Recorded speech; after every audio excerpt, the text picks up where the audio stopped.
Ciao ragazzi, quando si parla di Lessinia, uno degli elementi che vanno richiamati per certificare la lunga storia della montagna veronese è quello delle famiglie. Può sembrare un concetto scontato, quasi banale, ma in realtà lo si deve proprio in gran parte a loro se questo territorio, con tutti i suoi aspetti unici che lo contraddistinguono, si è salvaguardato. Pensiamo alle tante tradizioni, al forte radicamento culturale, ai sapori che continuano a perpetuarsi anno dopo anno, secolo dopo secolo. Molte di queste famiglie, soprattutto negli anni del boom economico, se ne sono andate dalla montagna attratte da una vita sicuramente più agevole. Altre famiglie sono rimaste, come gli Albi, qui a Velo Veronese, dove hanno deciso di rimanere per imprimere una nuova direzione alla loro vita, pur partendo da casa. Quindi questa è casa vostra? Adesso sì, Stefano, è casa nostra, però prima era dei miei genitori, dei miei nonni, dei miei avi. Quando è nata la decisione di riportarla a nuova vita? La decisione è maturata nel 2005, il caseggiato era messo male, era una vecchia stalla, c'erano mucche, c'erano maiali, ma era abbandonata dal 78 e o si provava a vendere, il tetto era buco dappertutto, crollava tutto e abbiamo deciso di sistemare. Un bel impegno? Abbastanza. E perché avete voluto farlo? Ma per passione, per la nostra famiglia, per la nostra storia, per cercare di tenere in vita anche quello che siamo stati e la Lessinia. E cos'è che siete stati? Siamo stati una famiglia di coltivatori, di allevatori di mucche, di maiali, siamo stati parte dell'economia della Lessinia negli anni passati. Gli Albi rimasero qui, esattamente come scelsero di fare peraltro anche altre famiglie. Ma la loro intuizione fu che la loro resilienza, ovvero la capacità di affrontare le difficoltà che il territorio che li ospita ha come intrinseche, sarebbe diventata un'opportunità. Questo cosa vuol dire? Detto in altre parole, significa che tutto ciò che loro erano stati fino a quel momento non lo sarebbe più stato soltanto a retaggio esclusivo della famiglia, ma anche degli altri, perché dal 2005 decisero di aprire le porte di casa.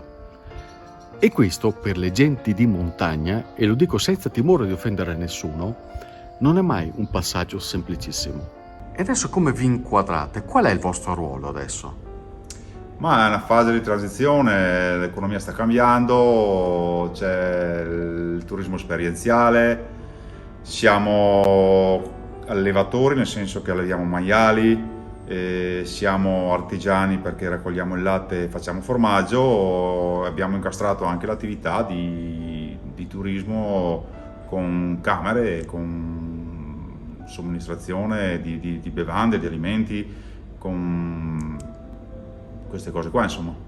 In altre parole, avete deciso di rimanere qui, tu e i tuoi fratelli? Sì, abbiamo deciso di provarci, di rimanere qua. E perché questo? Perché altrimenti la soluzione era abbandonare tutto e ognuno per la sua strada.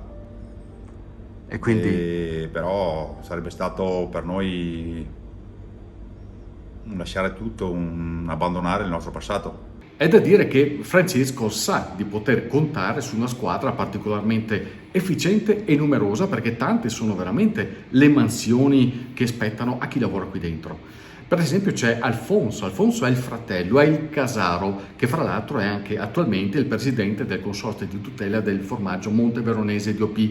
A lui spetta quindi la gestione del latte e la produzione non soltanto del Monte Veronese, ma anche di altri prodotti che nascono nel caseificio di famiglia.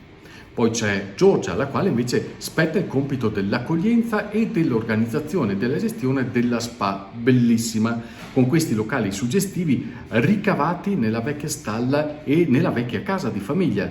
E questa è stata una delle prime spa create in Lessinia e all'epoca fu uno dei modi visti come più innovativi per fare turismo nella montagna veronese. Infine c'è Francesco, a cui spetta invece l'amministrazione e un po' la gestione complessiva, il supervisor di tutta l'azienda.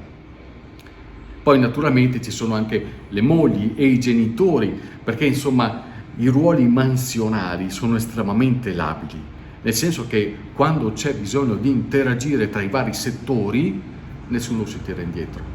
Sicuramente non è stato facile, perché comunque investire in Lessinia vuol dire credere in valori, non nel denaro sicuramente, nei valori familiari della Lessinia, della montagna, quindi è una vita che dà soddisfazione, che ti permette di vivere in mezzo alla natura, in mezzo agli animali, con persone schiette, sane. Ti trovi nel paese a fare una chiacchiera, a bere un gotto, come si diceva una volta. Non è certamente solo per prendere soldi, perché altrimenti forse era meglio, che ne so, aprire un ristorante in centro a Verona dove avevi gente tutti i giorni.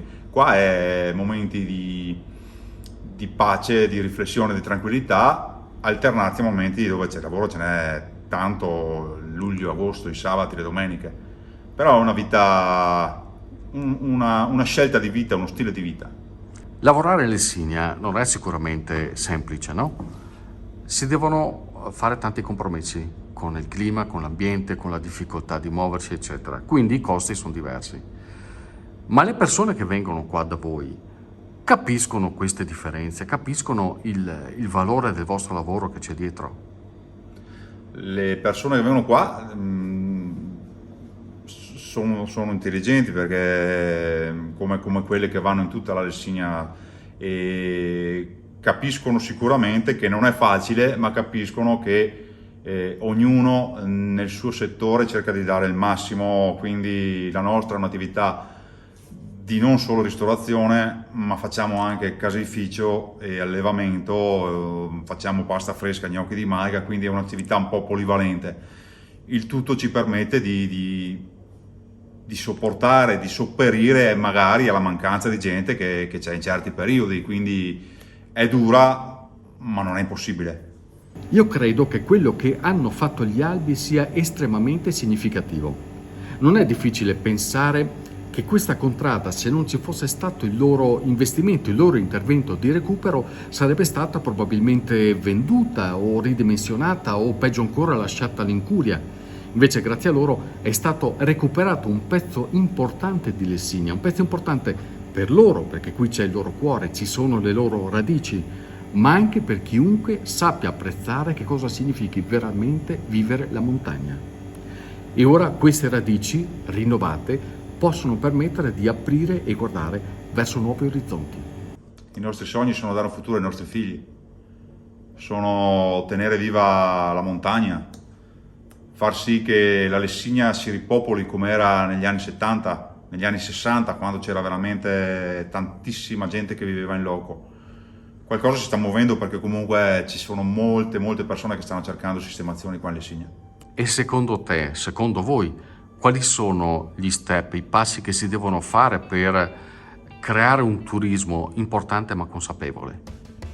Il passo fondamentale secondo me in questo periodo, dopo quello che c'è stato e la guerra in atto, che comunque porta i suoi bei problemi, è fare rete, non solo tra noi fratelli, ma è fare rete. Tutte le attività della zona devono capire che bisogna andare avanti assieme. Solo facendo la voce grossa in comune, negli enti pubblici, e aiutandoci gli uni con gli altri a far tutto, a fare rete, incoming, solo così secondo me la zona verrà valorizzata nuovamente.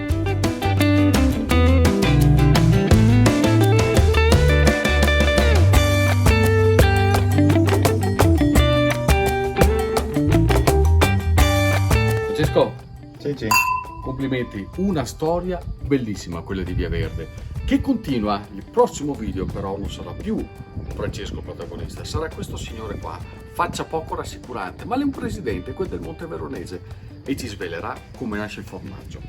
Nella sua famiglia prima, ma dopo anche, vabbè, insomma, non stiamo a dire tutto. Ragazzi, cin cin! Cin cin!